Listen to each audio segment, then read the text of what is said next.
Caro irmão, cara irmã, meu amigo, minha amiga, chegamos ao quinto domingo do tempo da Quaresma.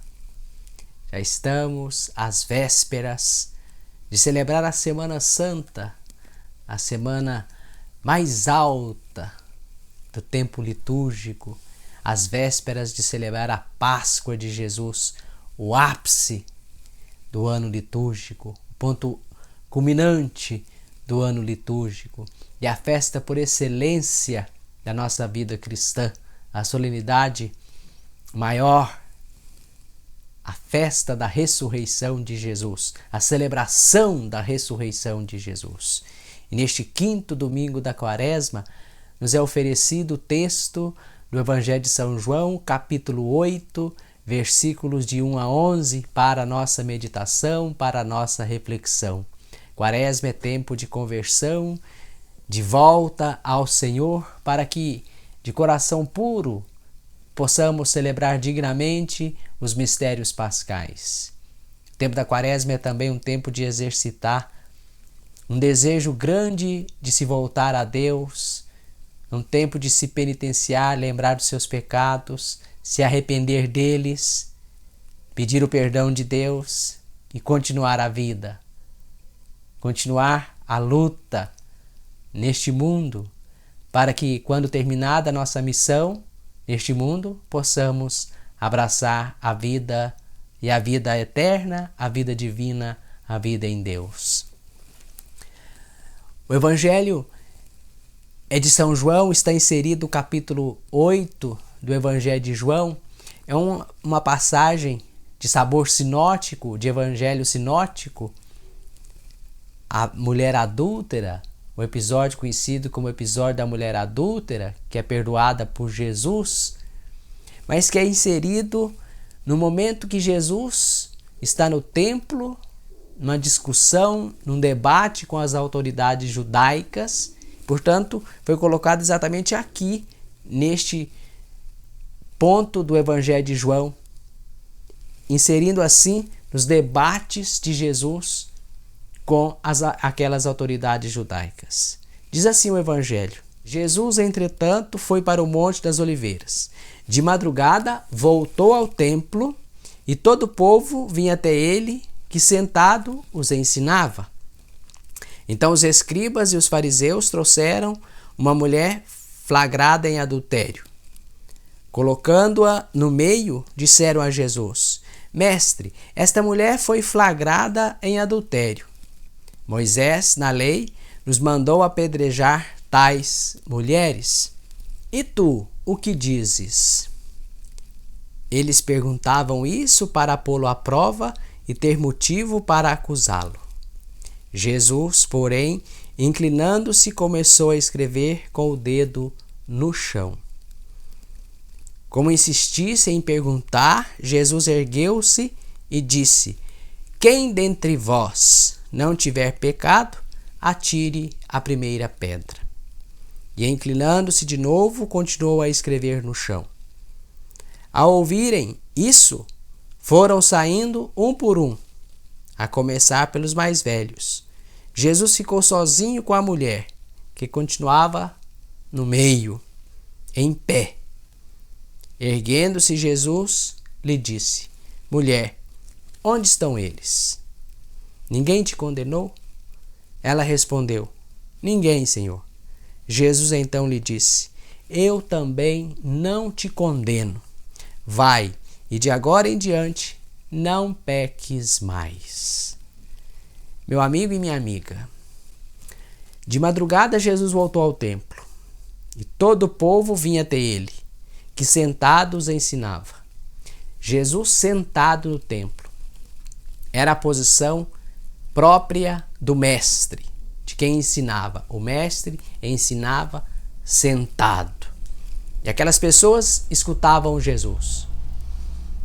De repente, aparecem os escribas e os fariseus, os mestres da lei, os entendidos da lei, que apresentam a Jesus uma mulher que foi flagrada em adultério, colocando-a no meio disseram a Jesus: esta mulher foi flagrada em adultério.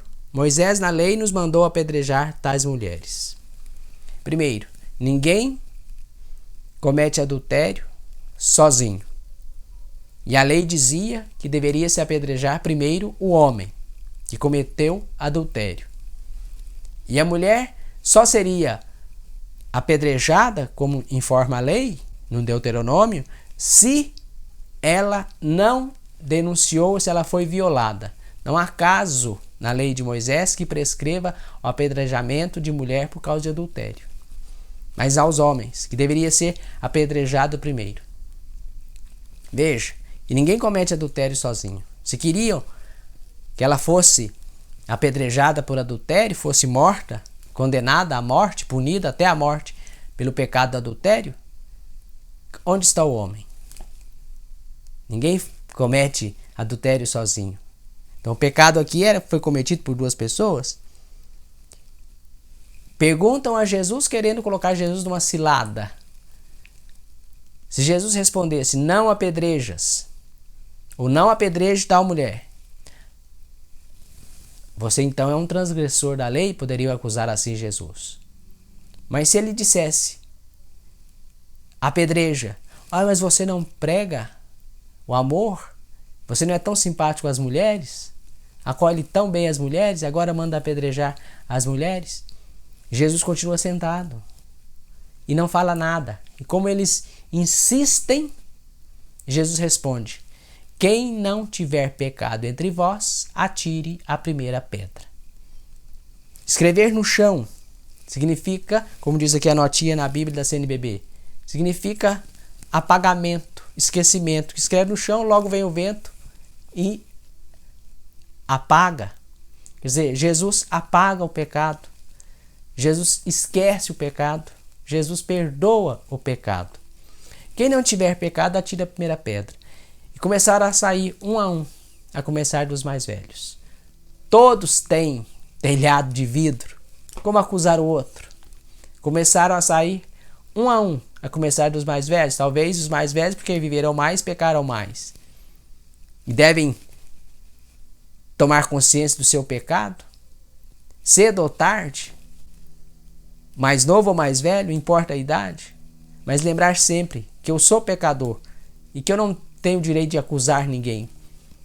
Se é que condena, se é que há condenação, é Deus que deveria condenar. E nesse caso, Jesus mostra que Deus não condena.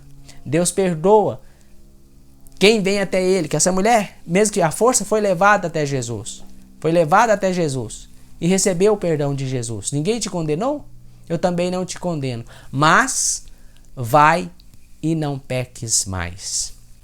Jesus não é complacente com o pecado, mas é complacente com o pecador.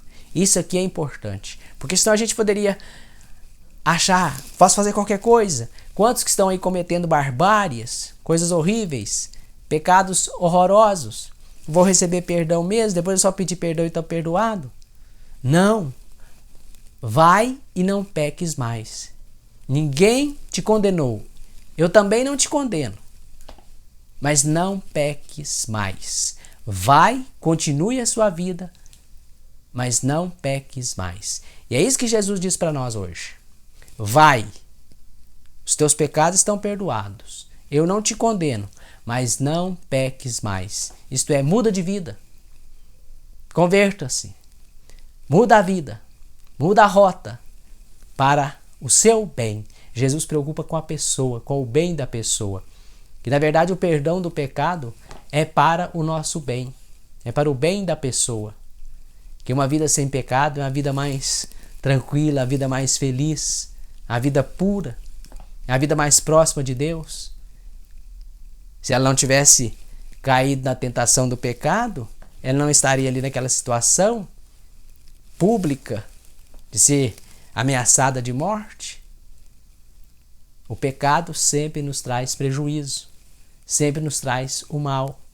Então, tomar consciência do mal, mas lembrar que Deus não nos condena, mas que Deus nos adverte. Vai e não peques mais. Que essa palavra ressoe nos nossos ouvidos e no nosso coração. Vai, continue a vida e não peques mais. Vai e não peques mais. E lembrar também que nós não podemos condenar ninguém. Nós não temos o direito de condenar ninguém. Deus não nos constituiu juiz ou juízes sobre a terra. O juiz é Jesus, e é um juiz justo e é um juiz misericordioso. Mas e a justiça humana? Isso é outra coisa. Isso é outro ponto. Este é outro ponto que podemos pensar em outra ocasião. Mas em relação ao perdão de Deus, nós podemos ficar tranquilos. Quanto à justiça divina, podemos ficar tranquilos se estamos de coração contrito, se queremos voltar sempre para Deus, se temos sempre esse propósito de não pecar mais. Vai e não peques mais. Que o Senhor te dê paz, bênção. Que o Senhor te conceda uma feliz Semana Santa, boa celebração da Semana Santa, que já começa no próximo domingo com a celebração do Domingo de Ramos e da Paixão do Senhor. Que o Senhor te dê paz e bênção hoje e sempre, Pai, Filho e Espírito Santo. Amém.